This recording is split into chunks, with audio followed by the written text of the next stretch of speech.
Good morning, everyone.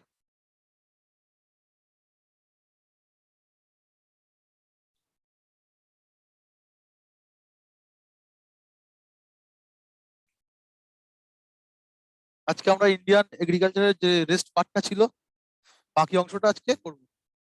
কতদিন শুরু করেছিলাম ইন্ডিয়ান এগ্রিকালচার অর্ধেকটা হয়েছিল, বাকি অংশটা আজকে করব।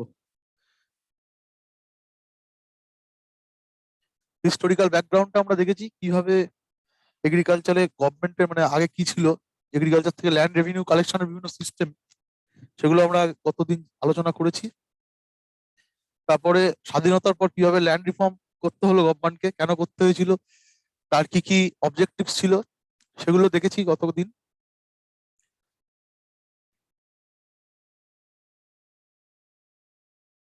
ক্রপিং প্যাটার্ন গুলো দেখেছি, ক্রপিং সিস্টেমটা দেখেছি কিভাবে করে চাষ বিভিন্ন রকম। তারপরে ফার্ম সাবসিডিজ দিয়ে আজকে আমাদের শুরু হবে। ফার্ম সাবসিডিজ কিভাবে দেওয়া হয়, ঠিক আছে, ইন্ডিয়াতে গভর্নমেন্ট কিভাবে ফার্মারদেরকে সাবসিডিজ দিয়ে থাকে। এই এগ্রিকালচারাল সাবসিডিজ ইন ইন্ডিয়া এর মধ্যে যেটা আছে, introduction of the HYV programme in the mid 1960s necessitated a high priority to supplying quality inputs like irrigation, water, fertilizers, and electricity to the Indian farmers. These all were classified as essential inputs for the development of the agriculture.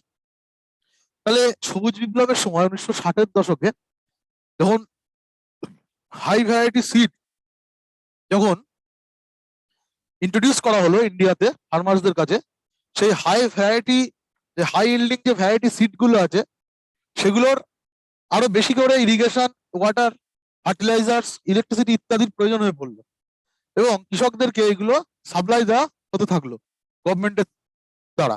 মানে এগুলোকে বলা হচ্ছে inputs facilities government provide করতে থাকলো। To ensure that these inputs are accessible to all farmers at all the times of the government decided to subsidize these inputs. তাহলে দেশের সব ফার্মারের এই যে ইনপুটস গুলোর দেওয়ার ক্ষমতা ছিল না, আর্থিক অবস্থা ছিল না, সেই জন্য এই যে ইনপুটস গুলো যাতে সবাই দেশের বিভিন্ন এলাকার ফার্মার্সরা পেতে পারে, তার জন্য গভর্নমেন্টের এই ইনপুট সাবসিডি দেওয়ার প্রয়োজনীয়তা গভর্নমেন্ট অনুভব করলো। There are two most common ways of subsidising agriculture. তাহলে এগ্রিকালচারে দু রকম ভাবে গভর্নমেন্ট সাবসিডি দিতে পারে। এক বলছে যে government may pay much higher prices for the agriculture produce then what the farmers can obtain under free market environment. Free মার্কেটে যদি ফার্মার্স তার উৎপাদিত দ্রব্য বিক্রি করে, যে দাম সে পাবে তার চেয়ে বেশি দামে যদি গভর্নমেন্ট কেনে, তাহলে এটা এক ধরনের সাবসিডি দেওয়া, ঠিক আছে। গভর্নমেন্ট তার মানে কি তাকে সাবসিডি দিচ্ছে, সাহায্য করছে। আর একটা কিভাবে দিতে পারে, supplying the inputs at a price that is below the cost of the supplying these inputs or below at the price that would prevail in an open free trade environment. তাহলে আরেক রকম ভাবে ইনপুট ফ্যাসিলিটিস গুলো যদি কৃষকরা মার্কেটে কিনতে যায়, যে দামে পাবে তার চেয়ে কম দামে গভর্নমেন্ট তাদেরকে সাপ্লাই দিলে সেটাও এক ধরনের সাবসিডি দেওয়া। তাহলে দুটো ওয়েতে গভর্নমেন্ট এগ্রিকালচারে সাবসিডি দিতে পারে। একটা হচ্ছে এই কৃষকদের উৎপাদিত দ্রব্য মার্কেটের থেকে বেশি দামে কিনে, আর দ্বিতীয়ত কি, যে ইনপুটস গুলো কৃষকরা কেনে সেগুলো মার্কেটের থেকে কম দামে প্রোভাইড করে কৃষকদেরকে। এই দুরকম ভাবে গভর্নমেন্ট কিন্তু কৃষকদের সাবসিডি দিতে পারে।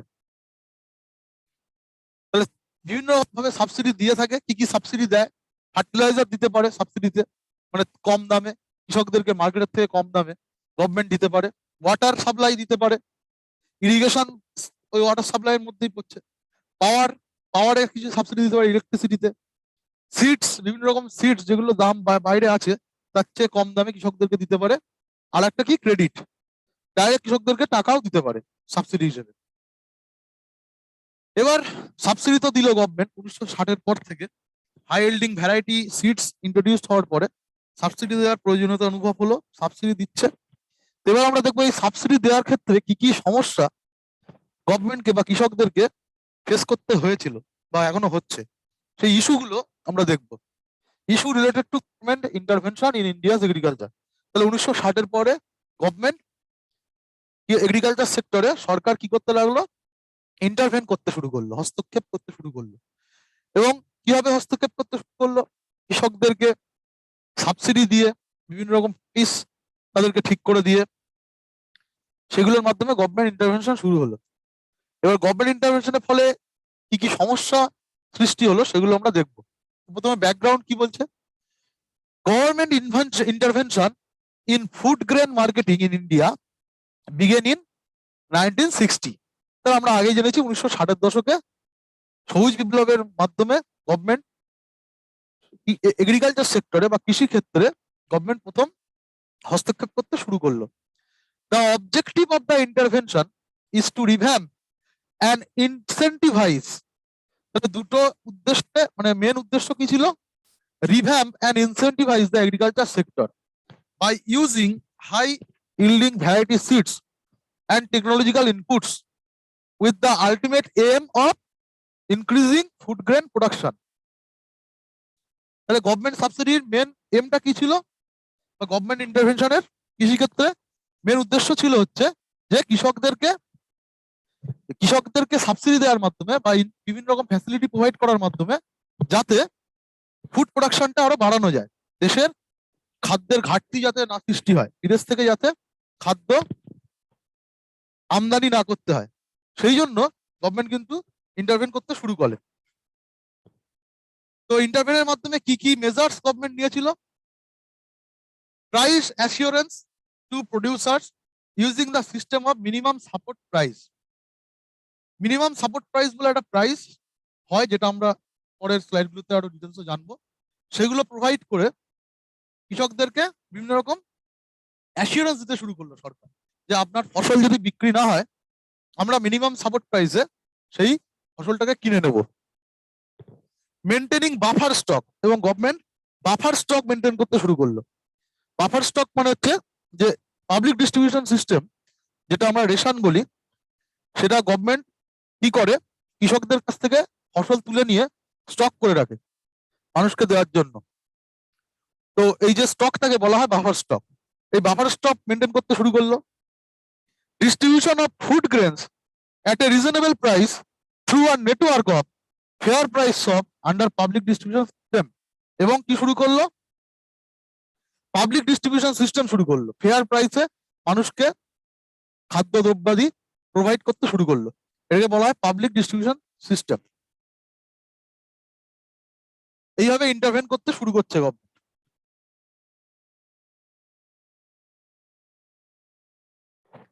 এবার এই যে গভর্নমেন্ট ইন্টারভেনশনের আগে আমরা একটু দেখে নেবো যে গ্রিন রিভলিউশনটা কি আসলে, এবং তার কি ভালো দিক আছে, তার কি খারাপ দিক আছে। 1960-এর দশকে যে হাই ইল্ডিং ভ্যারাইটি সিড, যেগুলো মেক্সিকো থেকে নিয়ে আসা হয়েছিল, ইন্ট্রোডিউস করা হয় ইন্ডিয়ান এগ্রিকালচারে, এবং তার ফলে ইন্ডিয়ায় বিশালভাবে খাদ্যদ্রব্যর পরিমাণ যেটা ঘাটতি ছিল সেটা কি হলো, আর উদ্বৃত্ত হতে শুরু করলো, প্রচুর পরিমাণে খাদ্য শস্য উৎপন্ন হতে শুরু করলো। ঠিক আছে, এই যে কনসেপ্টটা, এটাকেই বলা হয় গ্রিন রিভলিউশন বা সবুজ বিপ্লব। India had seen one of the worst food disaster in 1943, that was known as Bengal famine. তাহলে 1945 সালে ইন্ডিয়াতে একটা ফুড ডিজাস্টার সৃষ্টি হয়, খাদ্যদ্রব্যের সংকট সৃষ্টি হয় 1943 সালে, এবং এটাতে বাংলাতে প্রচুর মানুষের খেয়ে অনাহারে মৃত্যু হয়। এটাকে বলা হচ্ছে হিস্টোরিক্যাল বাংলার দুর্ভিক্ষ বা Bengal famine. Things were not so great after independence either, and in 1961 we are again on the brink of mass famine. তাহলে স্বাধীনতার পরেও খুব একটা কিন্তু তার মানে উন্নতি হয়নি।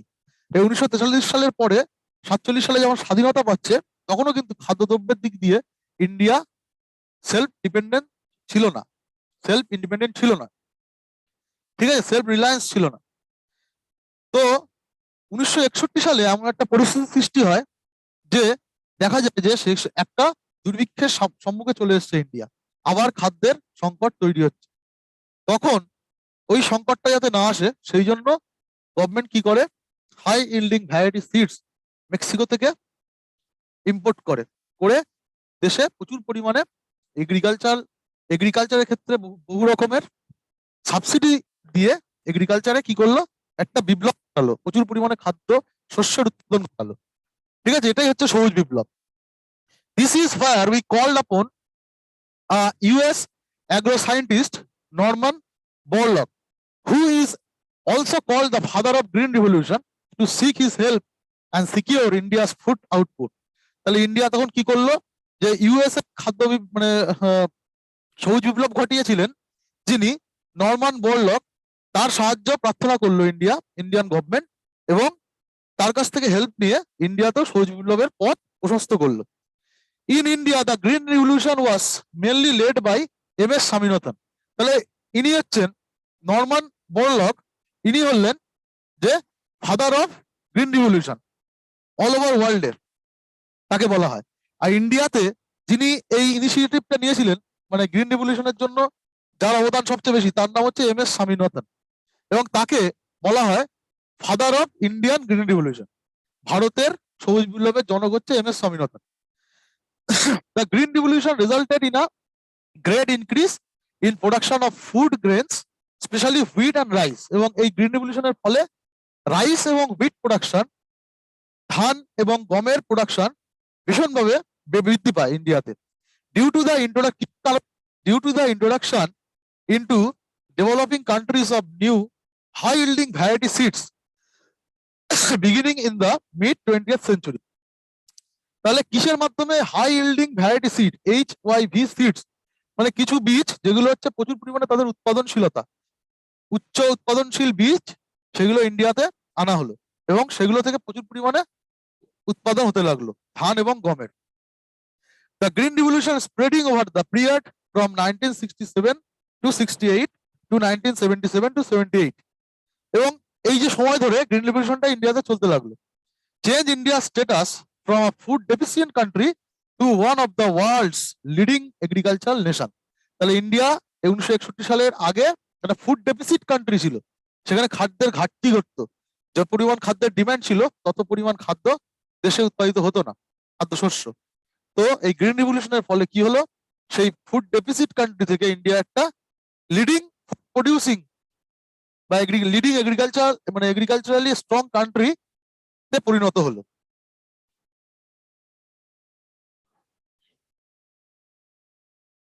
তো এই যে গ্রিন রিভলিউশনের কিছু পজিটিভ দিক ছিল, ভালো দিক, সেই জন্য গ্রিন রিভলিউশনটা করা হয়েছিল।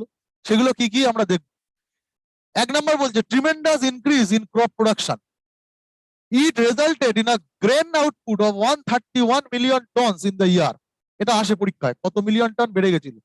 তাহলে এত মিলিয়ন টন খাদ্যশস্য উৎপন্ন হয়েছিল 1978 থেকে 79 সালে গিয়ে 131 মিলিয়ন টন খাদ্যশস্য। and establish India as one of the world's biggest agricultural producer. এবং ইন্ডিয়াকে পৃথিবীর সবচেয়ে বড় প্রডিউসারদের মধ্যে একটা প্রডিউসার তৈরি করে এগ্রিকালচারে এই গ্রিন রেভলিউশন। তাহলে কি হলো, tremendous increase in crop production. The crop area under high yielding varieties of wheat and rice grew considerably during the green revolution. এবং ধানের এবং গমের চাষ প্রচুর পরিমাণে বৃদ্ধি পায়।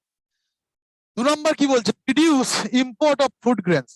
তাহলে গ্রিন রিভলিউশনের আগে ভারতকে খাদ্যদ্রব্য কি করতে হতো, বিদেশ থেকে ইম্পোর্ট করতে হতো, আমদানি করতে হতো। তো এই গ্রিন রিভলিউশনের ফলে সেটা কমে যায়। India became self sufficient in food grains and had sufficient stock in the central pool. Even at times India was in a position of export food grains, to export food grains। এবং যেখানে import করতো সেখানে India export করতে শুরু করলো খাদ্যশস্য। Benefits to the farmers 3 নম্বর বলছে, স্বাভাবিক ফার্মারদের উৎপাদন বৃদ্ধি পায়, এর ফলে ফার্মারদের ইনকাম বৃদ্ধি পায়। The introduction of the green revolution help the farmers in raising there level of income. তো ইনকামও বৃদ্ধি পায় ফার্মার্সদের। সাথে সাথে কি হচ্ছে, industrial growth. The revolution ব্রট about large scale farm mechanisation which created demand for different types of machines like tractors, harvesters, threshers, combines, diesel engines, electric motors, pumping sets, etc. তাহলে এই গ্রিন রিভলিউশনের জন্য কি করা হয়েছিল, বিভিন্ন রকম টেকনোলজির সাপোর্ট, মানে টেকনোলজির ইউজ বৃদ্ধি পায় কৃষি ক্ষেত্রে। আর টেকনোলজির ইউজ বৃদ্ধি পেলে সেই মেশিনগুলো যেগুলো ব্যবহার করা হচ্ছে চাষের ক্ষেত্রে, সেগুলো দেশে তার ডিমান্ড বৃদ্ধি পায়।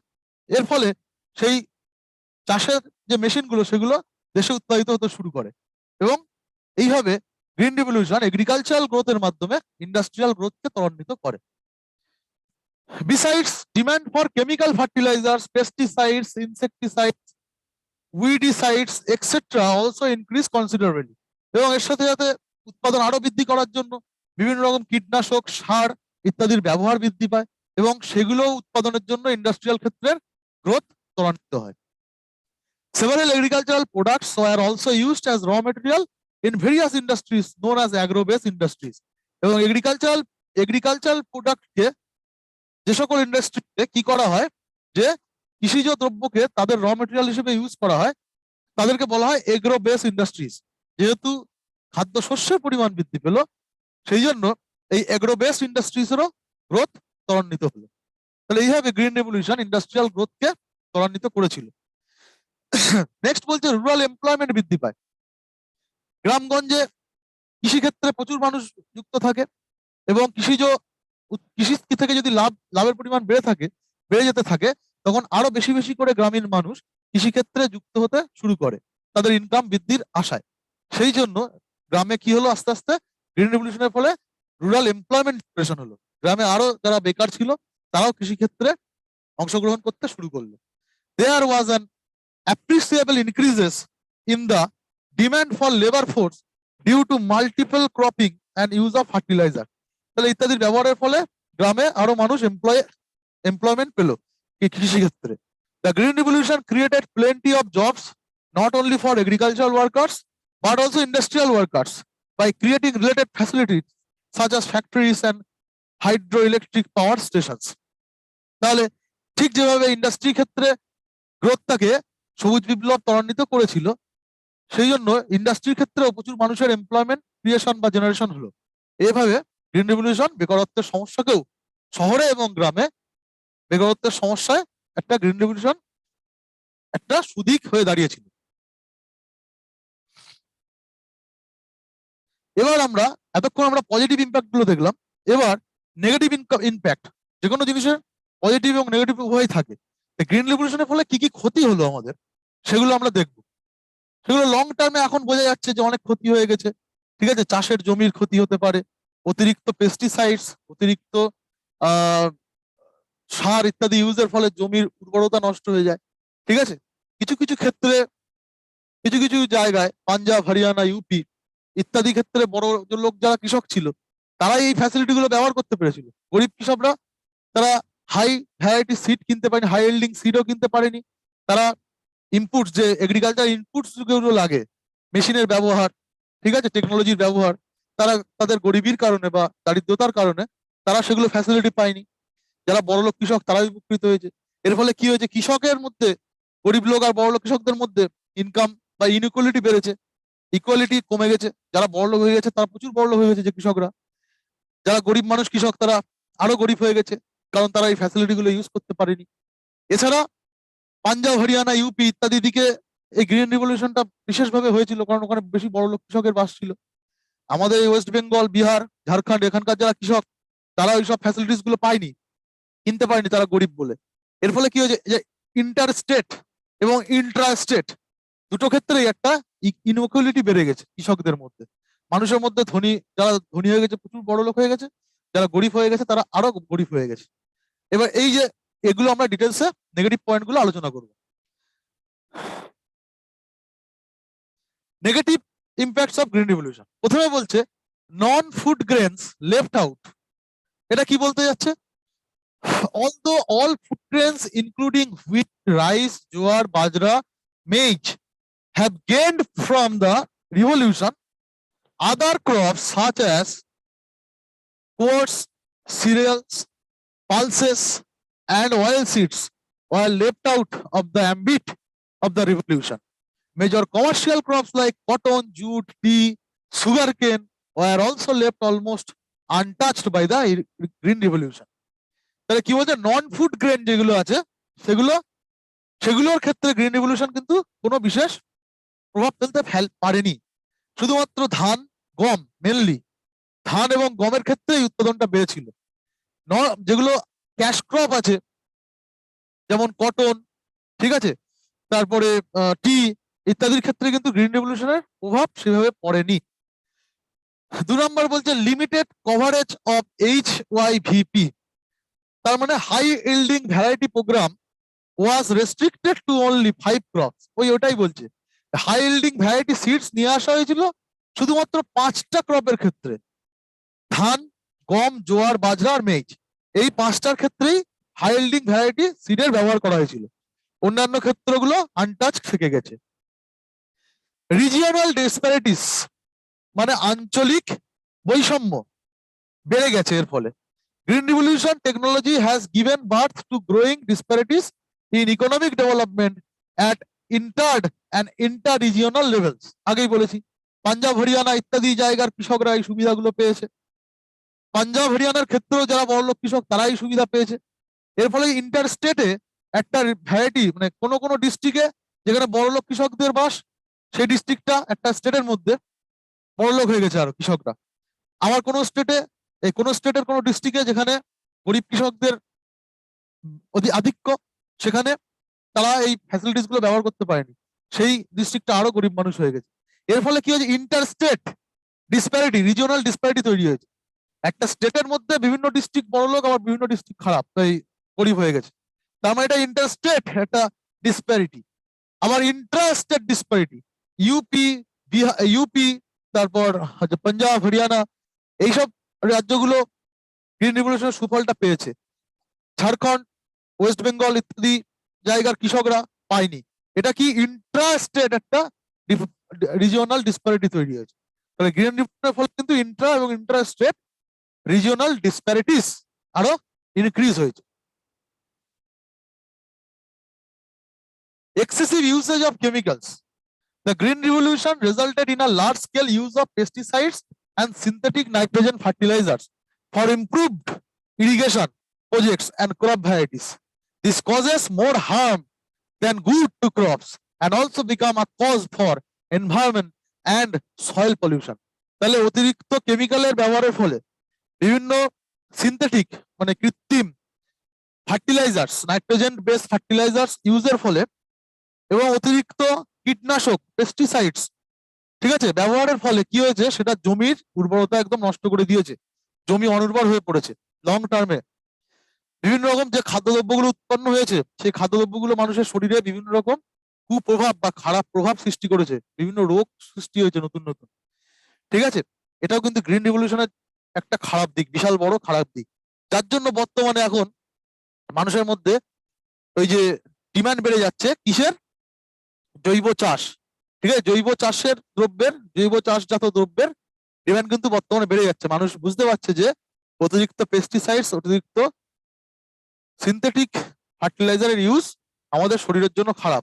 সেই জন্য আস্তে আস্তে আবার কি দেখতে পাচ্ছি আমরা, জৈব চাষজাত দ্রব্যের, ঠিক আছে, কি হচ্ছে মানে অর্গানিক বলে ওটাকে ফার্মিং, অর্গানিক ফার্মিং এর গুরুত্ব কিন্তু আস্তে আস্তে বৃদ্ধি পাচ্ছে।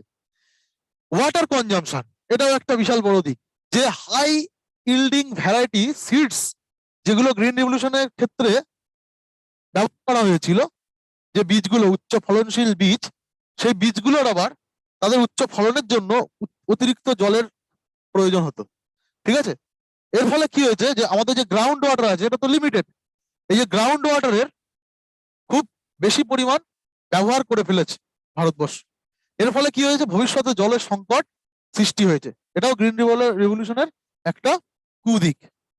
Most of this crops beings cereals required almost 50% of dietary water footprint, তাহলে 50% তাদের জলের ইউজ বৃদ্ধি পেয়েছে মানে এই গ্রিন রিভলিউশনের ফলে। ক্যানাল সিস্টেম ওয়াজ ইন্ট্রোডিউসড, এর ফলে ক্যানাল সিস্টেম তৈরি হয়েছে।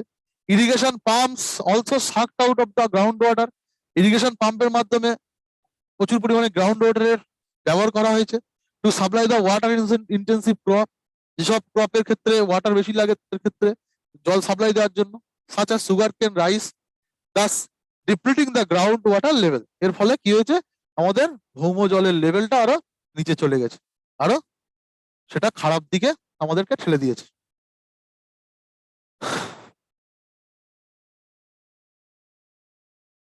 যাই হোক, এটা হচ্ছে আমাদের গ্রিন রিভলিউশনের দিকটা আমরা দেখলাম, যে যেটা আমরা পড়ছিলাম প্রথমে তার মধ্যে এটা গ্রিন রিভলিউশনটা বারবার আসছিল, সেই জন্য গ্রিন রেভলিউশন সম্পর্কে আমরা জানলাম গ্রিন রেভলিউশনটা কি এবং তার সুদিক এবং কুদিক, ভালো প্রস এন্ড কনস, পজিটিভ এবং নেগেটিভ সাইডস, সেগুলো আমরা দেখলাম। তো আমরা যেটা আলোচনা করছিলাম সেটা হচ্ছে কি, issue related government intervention in agriculture. ঠিক আছে, এগ্রিকালচারে গভর্নমেন্ট যে ইন্টারভেন করলো এর ফলে কি কি ইস্যু তৈরি হলো, কি কি প্রবলেম তৈরি হলো, সেটা আমরা পড়ছিলাম। তাহলে তার মধ্যে গ্রিন রিভলিউশনটা গভর্নমেন্ট ইন্টারভেনশনের জন্য হয়েছে এবং তার কুপ্রভাবগুলো আমরা দেখলাম, সুপ্রভাবগুলো দেখলাম। তাহলে এটাও কিন্তু গভর্নমেন্ট ইন্টারভেন করার একটা প্রভাব, সেটা আমরা দেখতে পেলাম। তো যেটা আমরা পড়তে পড়তে গ্রিন রিভলিউশনটা এলাম, সেটা হচ্ছে গভর্নমেন্ট কিভাবে ইন্টারভেন করতে শুরু করলো। তার মধ্যে আমরা এমএসপি বলে একটা ওয়ার্ড করেছিলাম, মিনিমাম সাপোর্ট প্রাইস। এবার সেগুলো সম্বন্ধে আমরা ডিটেলসে জানবো। তাহলে the government has been carrying out procurement and storage of food grains in India since 1960s through mainly two institutions. তাহলে গভর্নমেন্ট কি করতে শুরু করলো, আমরা বললাম 1960-এর গ্রিন রিভলিউশনের সময় থেকে 1960-এর দশকে সরকার প্রথম কৃষিজ মানে কৃষি ক্ষেত্রে ইন্টারভেন করতে বা হস্তক্ষেপ করতে শুরু করলো। তো হস্তক্ষেপের মধ্যে কি কি ছিল, সরকার বিভিন্ন রকম ফ্যাসিলিটিস চাষিদেরকে প্রোভাইড করেছিল আমরা জেনেছি। এছাড়া কি বাফার স্টক তৈরি করতে শুরু করলো। এছাড়া কি করতে লাগলো, পাবলিক ডিস্ট্রিবিউশন সিস্টেম শুরু করলো। ঠিক আছে, তো গভর্নমেন্ট যে কৃষকদের কাছ থেকে কৃষিজ দ্রব্য কিনতে শুরু করলো এমএসপি তে, এবং এই যে কেনা বেচা বা ম্যানেজ করা, এগুলো বিভিন্ন ইনস্টিটিউশনের যার জন্য গভর্নমেন্টের তৈরি করতে হলো। কোনো কিছু করতে গেলে কিছু ইনস্টিটিউশন তৈরি করতে হয় গভর্নমেন্টকে, নতুন ডিপার্টমেন্ট তৈরি করতে হয়। তো সেটাই বলছে যে government has been carrying out procurement and storage of food grains. তাহলে সেই ফুড গ্রেনস সংগ্রহ করা এবং সেগুলো স্টোর করা, সেগুলো মূলত দুটো 1960 সালে দুটো সেগুলো করার জন্য দুটো ইনস্টিটিউশন তৈরি করে। ঠিক আছে, একটা হচ্ছে the commission for agricultural cost and price, CACP, the commission for agricultural cost and prices. এটা আগে নাম ছিল, প্রথমে যখন তৈরি হয় তখন নাম ছিল এসিপিসি। ঠিক আছে, এখন বর্তমান নাম হচ্ছে এইটা CACP, the commission for agricultural cost and price বলে একটা ইনস্টিটিউশন তৈরি করলো। এছাড়াও একটা the food corporation of India বলে আর একটা ইনস্টিটিউশন তৈরি করলো। কিসের জন্য, এই যে এগ্রিকালচার ক্ষেত্রে ইন্টারভেন করার জন্য। ঠিক আছে, তো সিএসিপি কি বলছে, the সিএসিপি is entrusted with the task of suggesting the minimum support price. ঠিক আছে, সিএসিপির মেন কাজ হচ্ছে তারা মিনিমাম সাপোর্ট প্রাইস ঘোষণা করে, যে কত হবে minimum support price. Minimum support প্রাইসটা কি, একটা কৃষিজ দ্রব্য, একটা কৃষিজ দ্রব্য আমাদের দেশে উৎপাদন হয় না সেই দ্রব্যটা, বা কৃষকরা উৎপাদন করতে আগ্রহী নয়, কিছু কারণ হতে পারে। একটা সময় আমরা জানি টমেটোর দাম কমে যায় সিজনের একটা সময়, বা আলুর দাম খুবই পড়ে যায়। তো কৃষকরা তখন কি করে, আমরা দেখেছি টিভিতে খবরে, যে সেই টমেটো ফেলে দিচ্ছে, যে বাজারে বিক্রি করে তাদের যে উৎপাদন খরচ সেটা উঠছে না। সেই জন্য তারা কি করছে, টমেটো ফেলে দিয়ে তারা কি করছে, রাস্তায় টমেটো ফেলে দিয়ে তারা একটা আন্দোলন তৈরি করছে। ঠিক আছে, তারা প্রোটেস্ট করছে। তো পরের বছর সে কিন্তু আর সেই টমেটো তৈরি করতে উৎসাহিত হবে না। কারণ কি, এই বছর যদি তার টমেটো নষ্ট হয়ে যায়, সে দাম না পেয়ে যায়, দাম না পেয়ে থাকে, সেক্ষেত্রে পরের বছর কিন্তু সে সেই টমেটো উৎপাদন করতে আগ্রহী হবে না। ঠিক আছে, তো যদি উৎপাদন করতে আগ্রহী না হয় তখন কি হবে, আমাদের দেশে টমেটোর সংকট সৃষ্টি হবে, বা আলু একটা এসেনশিয়াল দ্রব্য, তার সংকট সৃষ্টি হবে। তখন কি হবে, সেই জিনিসটার দাম বৃদ্ধি পাবে, এর ফলে দেশে ইনফ্লেশন তৈরি হবে, বা খুব বেশি সংকট তৈরি হলে আমাদেরকে টমেটো, আমাদের দেশকে টমেটো বা আলু যেটা দেশে উৎপাদিত হচ্ছে সেটা এখন বিদেশ থেকে কিনে আনতে হবে, বিদেশ থেকে আমদানি করতে হবে, ইম্পোর্ট করতে হবে। বিদেশ থেকে আমদানি করতে গেলে কি লাগবে, ডলার। বিদেশে তো আমাদের রুপিতে কিনতে পারবো না, বিদেশে যখন আমরা কোনো জিনিস কিনতে যাবো আমাদেরকে ডলার, পাউন্ড, স্টার্লিং ইত্যাদি হট মানি যেগুলো আছে সেগুলো দিয়ে কিনতে হবে। ঠিক আছে, এর ফলে কি হবে, দেশের যে বৈদেশিক মুদ্রার যে ভান্ডার সেটা কমে যাবে। যে জিনিসটা আমাদের দেশে উৎপাদিত হতো আমাদের বিদেশ থেকে কিনতে হচ্ছে, দাম আরো বেশি দিয়ে কিনতে হবে। এর ফলে কি হবে, বৈদেশিক উৎপাদন ভান্ডার দেশের, সেটাতে একটা প্রভাব পড়বে, কমে যাবে। বৈদেশিক মুদ্রার যে ইয়ে থাকে আমাদের কারেন্সি, ফরেন কারেন্সির যে স্টোর থাকে, সেটা লেভেলটা কমে যাবে। সেই জন্য সরকার কি করে, যে এই যে স্টেবিলিটি রাখার জন্য সরকার তো কি করবে, যে এবছর টমেটো আপনি উৎপাদন করুন, কৃষকদেরকে বলবে আমি একটা প্রাইস দিচ্ছি, মানে উৎপাদন মানে চাষের আগে থেকে বলে দেয় যে যদি বিক্রি না হয় তাহলে আমরা এত দামে আপনাদের কাছ থেকে সেই ফসল কিনে নেব যদি ডিমান্ড একেবারে কমে যায়, গভর্নমেন্ট বলে দেয় একটা প্রাইস। আর এই যে প্রাইসটা সাজেস্ট করে হচ্ছে সিএসিপি, এই যে সংস্থাটা, তারা ঠিক করে কোন দ্রব্যের ক্ষেত্রে কত এমএসপি হবে। এমএসপি মানে হচ্ছে মিনিমাম সাপোর্ট প্রাইস, সেটা কোন দ্রব্যের ক্ষেত্রে কত হবে সেটা ঠিক করে দেয় সিএসিপি। এই সংস্থাটার কাজ হচ্ছে এটা। আর এফসিআই এর কাজ, FCI is entrusted the task of procurement and storage of the food grains. FCI কি করে, গভর্নমেন্ট যে সংগ্রহ যে খাদ্যদ্রব্যগুলো এবং যে স্টোর করছে সেই দ্রব্যগুলো কৃষকদের কাছ থেকে, সেগুলো দেখাশোনা করা হচ্ছে FCI. The critical aspects of this whole intervention is the price at which the produce is procured from farmers. Till the beginning of the economic reforms, MSPs for the food grains were based entirely on domestic factors, mainly on the cost of production of crops. ঠিক আছে, তো MSP আমাদের যে 1990 সালে 91 সালে যে economic reforms হয়েছিল তার আগে পর্যন্ত দেশের বিভিন্ন ফ্যাক্টরের দ্বারাই এমএসপি ঠিক করা হতো। পরবর্তীকালে যেহেতু 91-এ ইকোনমিক রিফর্মটা কি করে, বিদেশের মানে আমাদের যে ইকোনমিকে সেটাকে লিবারাল করে দেয়, ঠিক আছে, সেটাতে বিদেশের সাথে আরো সম্পর্ক বাড়ায়। সেই জন্য অনেক বিদেশি ফ্যাক্টরের উপরেও কিন্তু এখন এমএসপি নির্ধারিত হয়, মানে এমএসপি কিন্তু অনেক বিদেশি ফ্যাক্টর দ্বারাও পরিচালিত হয়।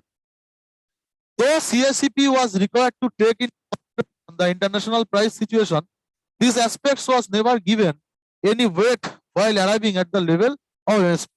যাই হোক, তো এমএসপির ক্ষেত্রে বর্তমানে অনেক ইন্টারন্যাশনাল ফ্যাক্টরও কিন্তু মানে সিআইসিপি কে এমএসপি ঘোষণার ক্ষেত্রে অনেক ইন্টারন্যাশনাল ফ্যাক্টরও কনসিডার করতে হয়, সেটাই বলছি।